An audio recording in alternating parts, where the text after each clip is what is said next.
What's up guys, welcome back to the channel. The topic we're discussing today caters mostly to the mainstream Windows PC user. So while it may be common knowledge to some of you, if not most of you, I feel like this video needs to be made because there are so many people out there who buy a snappy new desktop or notebook and still wonder why it runs like a potato 1 year later. So, assuming your hardware isn't the bottleneck, assuming it's a newish computer, that leaves your software as the main culprit behind these sluggish woes.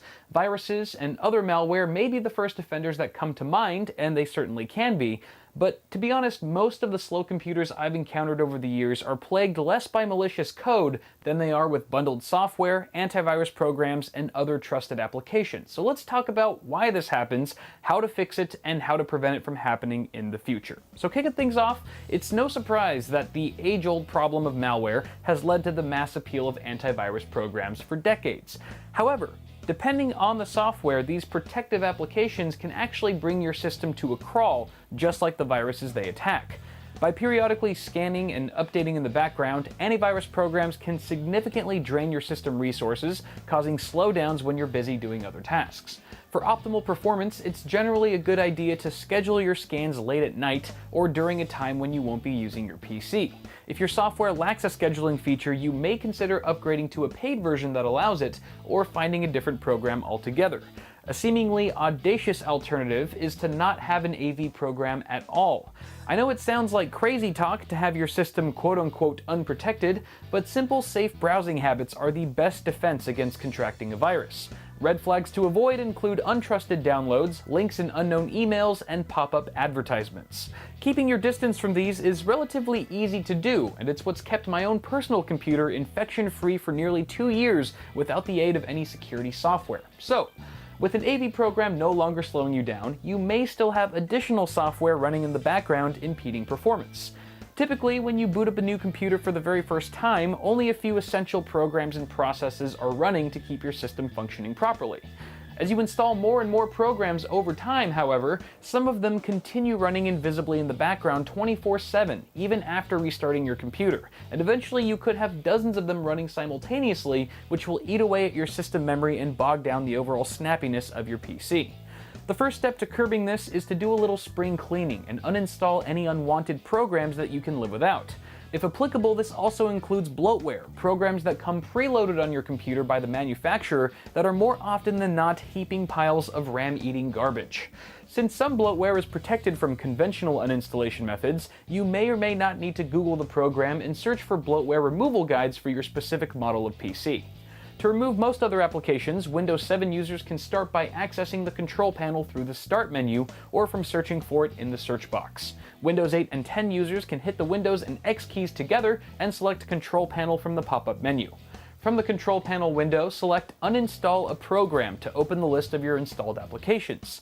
Now before you get trigger happy, there are certain programs you should not uninstall, or else your PC may not work properly. These include applications from companies such as Microsoft, Intel, AMD, and NVIDIA. You can click Publisher at the top of the Publisher column to make these vital programs easier to spot.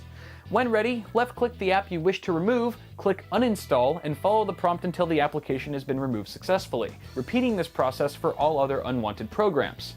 Now that you've cleaned up your software list, there's still a fair chance that some of your remaining programs have elected themselves to start up automatically whenever you turn on your computer, so next you'll have to disable these startup programs manually. In Windows 7, click the Start button and type msconfig.exe in the search box and hit Enter. Once the system configuration window opens, select the Startup tab and uncheck all the boxes next to the programs you wish to prevent starting up with Windows. Do this for as many applications as you see fit, and think logically. Do you really need Skype or Spotify to start every time you boot your computer? Probably not.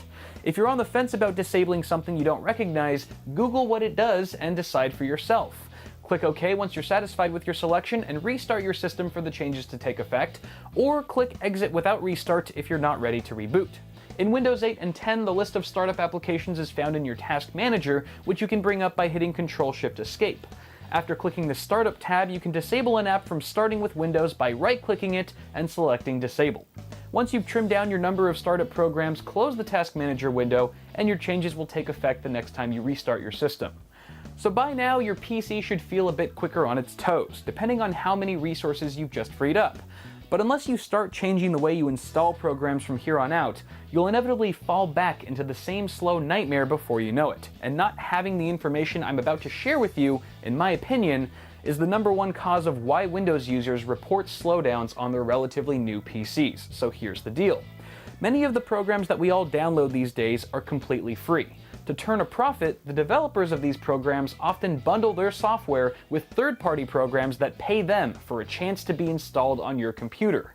Rarely ever are these bundled programs needed to make your desired software run properly, and in fact, they can even take the form of spyware or adware, collecting and sending your private information to an untrusted source. These applications sneakily hide in the installer of the parent program you actually want. So if you've ever noticed an application running that you don't recall installing, or a strange new toolbar on your web browser, it's likely that in the flurry of clicking through some installer in the past, you actually agreed to have that put on your computer. So the next time you install a program, refrain from blindly clicking next, agree, or accept at every turn, and instead, take your time to check each page for any bundled software. These can be hard to spot, and some installers can contain multiple intrusive programs. When you're given the option, decline the offer or uncheck the box to keep it off your system. And if you're unsure if the app in question is vital to making your program run properly, Google it. A minute or two of research can save you hours of frustration later on. And to be frank, following the steps and advice in this video is by no means a magic bullet to making your system run like it did on day one. That's when a clean install of Windows may be in order. But hopefully following this guide will leave you with more system resources at your disposal and a greater awareness on how to prevent software from hampering your user experience moving forward. So if you found this video helpful, don't forget to toss me a like down below and feel free to subscribe to the channel for more tech stuff if you haven't already. As always, I'm Kyle with Bitwit. Thank y'all for watching, and I'll see you guys in the next video.